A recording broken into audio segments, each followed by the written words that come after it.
ಹರಿ ಓಂ ಶ್ರೀ ಮಾತ್ರೆ ನಮಃ. ಎಲ್ಲರಿಗೂ ನಮಸ್ಕಾರ. ಆಲ್ರೌಂಡ್ ಕ್ಲಾಕ್ ಕನ್ನಡ ಚಾನಲ್ಗೆ ಸ್ವಾಗತ ಸುಸ್ವಾಗತ. ಇವತ್ತಿನ ವಿಡಿಯೋದಲ್ಲಿ ಶ್ರೀರಾಮನವಮಿ.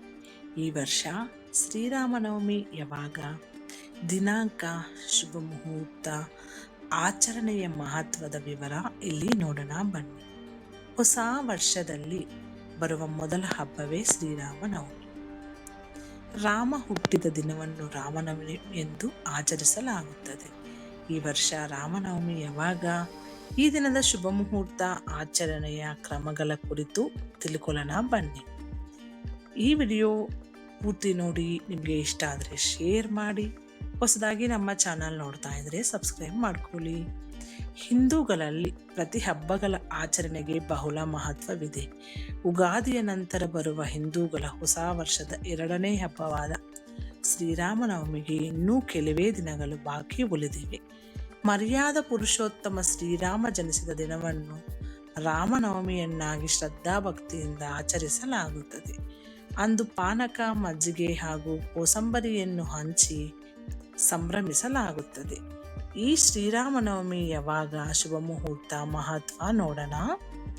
ಈ ವರ್ಷ ಏಪ್ರಿಲ್ 6 ಭಾನುವಾರ ಶ್ರೀರಾಮನವಮಿಯನ್ನು ಆಚರಿಸಲಾಗುತ್ತದೆ. ಶ್ರೀರಾಮನು ಈ ದಿನ ಜನಿಸಿದನು ಎಂಬ ಕಾರಣಕ್ಕೆ ಭಕ್ತರು ಶ್ರೀರಾಮನವಮಿ ಆಚರಿಸುತ್ತಾರೆ. ಈ ದಿನ ಶ್ರೀರಾಮನೊಂದಿಗೆ ದುರ್ಗಾಮಾತೆಯನ್ನು ಕೂಡ ಪೂಜಿಸುವ ವಾಡಿಕೆ ಇದೆ. ಮನೆ ಹಾಗೂ ರಾಮನ ದೇವಾಲಯಗಳಲ್ಲಿ ವಿಶೇಷ ಪೂಜೆಯನ್ನು ಸಲ್ಲಿಸಲಾಗುತ್ತದೆ. ರಾಮನವಮಿಯ ಶುಭ ಮುಹೂರ್ತ ಏಪ್ರಿಲ್ 6 ಬೆಳಿಗ್ಗೆ 11:08 1:30 ಇರುತ್ತದೆ. 2:31 ಈ ಕಾಲ ಇರುತ್ತದೆ. ಶ್ರೀರಾಮನವಮಿಯ ಮಧ್ಯಾಹ್ನದ ಸಮಯ ಏಪ್ರಿಲ್ 6 ಮಧ್ಯಾಹ್ನ 12:24. ನವಮಿ ತಿಥಿ ಮುಕ್ತಾಯ ಏಪ್ರಿಲ್ 6 ಸಂಜೆ 7:22. ಚೈತ್ರ ಮಾಸದ ಶುಕ್ಲ ಪಕ್ಷದ ನವಮಿ ತಿಥಿಯಂದು ರಾಮ ಜನಿಸಿದ್ದ. ಪ್ರತಿ ವರ್ಷ ಈ ದಿನವನ್ನು ರಾಮನ ಜನ್ಮದಿನವೆಂದು ಆಚರಿಸಲಾಗುತ್ತದೆ. ಹಿಂದೂ ದಿನದ ಮಧ್ಯಭಾಗವಾದ ಮಧ್ಯಾಹ್ನ ಅವಧಿಯಲ್ಲಿ ರಾಮ ಜನಿಸಿದ.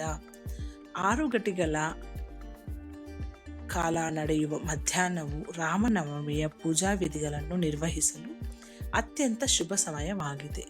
ಪಶ್ಚಿಮ ಗಡಿಯಾರ ಮತ್ತು ಗ್ರೆಗೋರಿಯನ್ ಕ್ಯಾಲೆಂಡರ್ ವ್ಯಾಪಕವಾಗಿ ಬಳಸುವುದರಿಂದ ಜನರು ಮಧ್ಯಾಹ್ನ 12 ಗಂಟೆಯನ್ನು ಮಧ್ಯಾಹ್ನದ ಸಮಯವೆಂದು ಭಾವಿಸುತ್ತಾರೆ. ಉತ್ತರ ಪ್ರದೇಶದಲ್ಲಿರುವ ಅಯೋಧ್ಯೆಯು ರಾಮನ ಜನ್ಮಸ್ಥಳವಾಗಿದ್ದು, ಅಯೋಧ್ಯೆಯಲ್ಲಿ ರಾಮನವಮಿಯನ್ನು ಅದ್ದೂರಿಯಾಗಿ ಆಚರಿಸಲಾಗುತ್ತದೆ. ದೇಶದ ನಾನಾ ಭಾಗಗಳಿಂದ ಭಕ್ತರು ಅಯೋಧ್ಯೆಗೆ ಬರುತ್ತಾರೆ.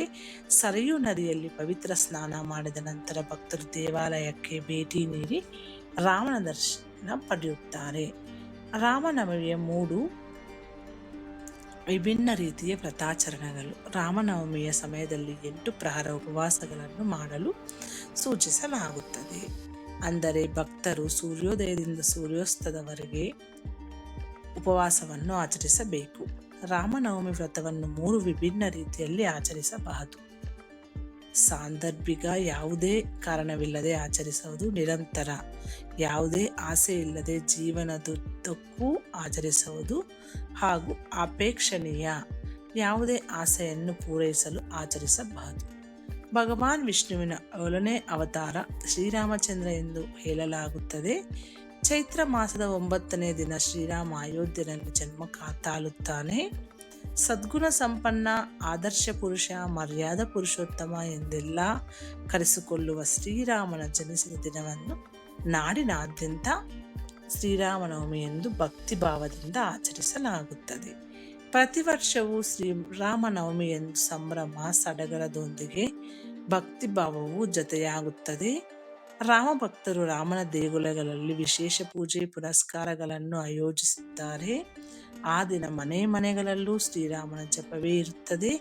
ಹಾಗಾದರೆ ಈ ವರ್ಷ ಶ್ರೀರಾಮನವಮಿ ಯಾವಾಗ, ರಾಮನವಮಿಯ ಶುಭ ಮುಹೂರ್ತ ಯಾವುದು, ಈ ದಿನದ ಆಚರಣೆಯ ಮಹತ್ವವೇನು ಎಂಬಿತ್ಯಾದಿ ವಿವರ ತಿಳ್ಕೊಂಡಿದ್ದೀವಲ್ವಾ.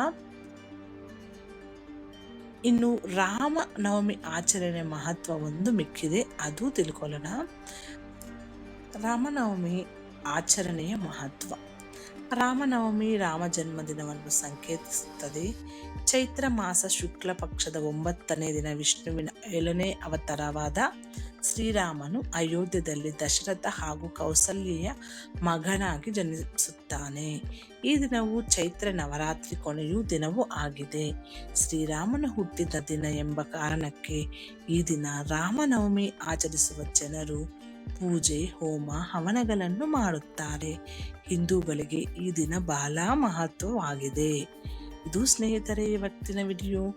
ಈ ವಿಡಿಯೋದಲ್ಲಿರುವ ಎಲ್ಲ ಅಂಶಗಳು ನಿಮ್ಮ ಸ್ವಂತ ವಿವೇಚನೆ ಬಳಸಿ ನಿರ್ಧಾರಗಳೆಲ್ಲ ತೆಗೆದುಕೊಳ್ಳಿ. ಈ ವಿಡಿಯೋ ನಿಮಗೆ ಇಷ್ಟ ಆದರೆ ಶೇರ್ ಮಾಡಿ. ಹೊಸದಾಗಿ ನಮ್ಮ ಚಾನಲ್ ನೋಡ್ತಾ ಇದ್ರೆ ಸಬ್ಸ್ಕ್ರೈಬ್ ಮಾಡ್ಕೊಳ್ಳಿ.